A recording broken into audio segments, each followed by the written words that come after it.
Hello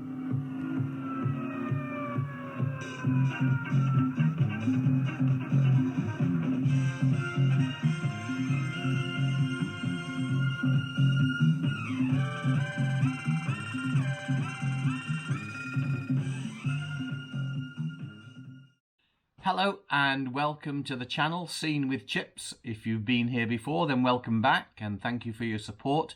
If you haven't been here before, then please consider subscribing and pressing the bell button so that you can be notified of further videos that I'm making.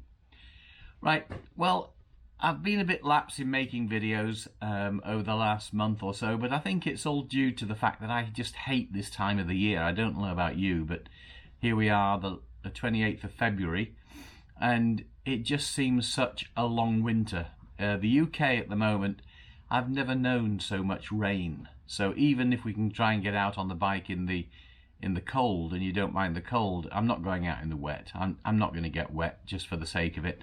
Even though I want to ride my bike, I'm not going to get wet. So it's just been driving me mad. And I think from people I've spoken to who've got motorbikes, they all feel the same way. So what I'm going to do today is just put a short video up on a little tip about internal handlebar cabling that might give you a bit of a help when you're trying to get some wires down your internally wired handlebars. But just before that, I'm just going to talk about what I've done to my bike. I bought a bike a year ago. I bought a year ago, last May it was, so it's what, 9 months old. I've done about 3,500 miles on it so far, and I'm just going to sort of walk around what I've actually done in that time. Well, this is my 2023 Sport Glide in Atlas Silver, and it's a nice bike. It's a really comfortable bike to ride. A couple of things that I did to make it more comfortable. If you've watched any of the videos that I've done before, you'll see that I've put on some floorboards rather than the pegs, which I find a lot more comfortable. I've put on a fender extender, as you can see down there. It just stops the regulator getting absolutely filthy. And also I've had a stage 1, so the air filter's been changed, even though I've kept the original 107 cover because I quite like it and I wanted to keep it original. Obviously the air filter behind has been changed, and I've put on a Tab Performance slip-on here. I got that from America, and if you've probably watched a video in the past about the O2 sensor, there was a bit of an issue in trying to get the O2 sensor put onto there, but we've fathomed it out and it was fixed. I've also put on some crash guards, some chrome crash guards for the saddlebags, which help if anything untoward happens while riding or coming to a standstill. And also on this side, I've put on a different derby cover, as you can see there, Harley Davidson Motor Company derby cover, which I quite like. The original one was black. I quite like the chrome one. Also got a chrome cover here that I think just makes it look, a chrome coil cover just makes it look a bit better. And that's basically it, what I've done to the bike. So it looks, I feel it looks a little bit nice like that. Well, that's just a little short walk round of the bike that I'm getting frustrated that I can't go out on at the moment.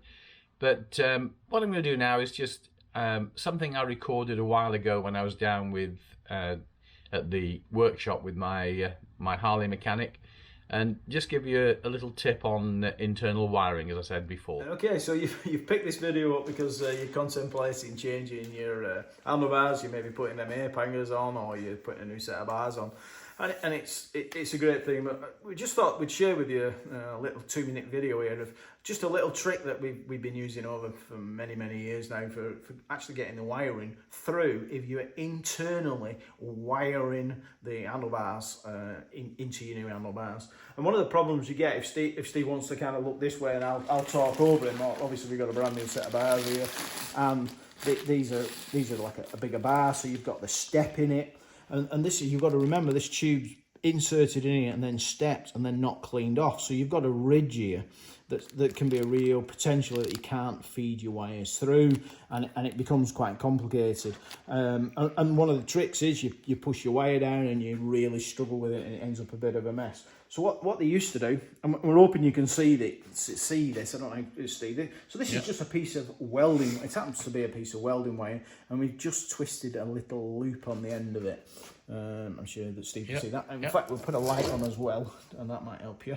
But what can happen, if you're feeding this in, you can hit the ridge, and you'll hit this one. Now, one thing to remember here, I can't say guys, but anybody that's using this thing is, remember when you're doing it that you don't want to feed your feeder in this way, because obviously you've still got your switch gear and you've got your wiring and you've got your lengths of wire, and you want to pull them that way. So you want to put your puller in this way, come out to this end, and then connect your wires to it, tape them on, and then pull them back. You put it the other way, obviously it's all the wrong way around for you, and you'll have struggled to do it. So it's just a silly thing to point out. But what can happen, because of this shoulder, you can't get this wire through.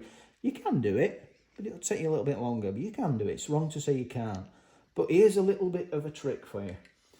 Go down to the local pet shop or to B&Q or whatever store you might have, home base or anything, and get yourself quite small, it's about a quarter, about a metre long, it's a metre long piece of chain, little nice piece of chain. Then all you do, obviously we want to go that way, so all we do is, you've got it on your bench. It's kind of it's a bit easier if somebody helps you, because you want somebody to hold the other end of it. So I'm just going to put it down, normally somebody holds it. You get the end of your chain, and don't forget we've got a step here, and we've got a step at the other end. Feed your chain in, silliness in it, and then because it's a chain and it'll bend and it'll rattle and it'll roll, and you shake it about, and then if you, it's hard on your own, can I lean it on my shoulder? So you feed that chain in, give it a rattle, and here presto, it's gone over the lump here and it's gone over our lump there. Can you see in there now, Steve? We've got the chain's in there. Little chain. So then, because we've got the little chain, we'll get the end of it, obviously there. So we've got our chain there and our chain there. Now, obviously you've got it in. Now, because you've got the loops, it's super easy then to put your wires onto the end of it, stepping them out a bit, and then feeding them through, and it'll bend itself. Yeah. So it comes. So it won't get caught on the. It won't get caught like this wire coming this way. This one's quite tight. You've used it for years, and we stopped obviously, but it can catch. It can catch really easily, where a chain can't. Costs you a couple of quid, and it's dead simple to do and works really well. Might be a tip you like. Somebody taught it me years ago. I've got to say it wasn't my idea. I'd love to say it was, but it wasn't my idea. I've probably been using this for about 30 years, this idea. But maybe it'll help you. Maybe it might help you doing something else in the house. Whoever knows? You know, I've used it for a million things other than putting this in. Hope that one helps you. Well, as you probably see, that actual chain side of doing things is really only going to be working if you've got the handlebars off the bike, because you need to lift them up and drop the chain down through it. If you've got the handlebars on the bike, I'm afraid that's not something that's going to work. But you'll have to use the wire instead. Although you could try and push the wire through and then pull the chain through that way. That will help get round those little lugs that the Jed was talking about. But it's normally probably best when you've got the handlebars off it. Well, I hope you enjoyed the the short video today. I will try and get back to more as the weather gets better and I can get back out on the bike. And I'll see you in the next one. Thanks for watching. Bye for now.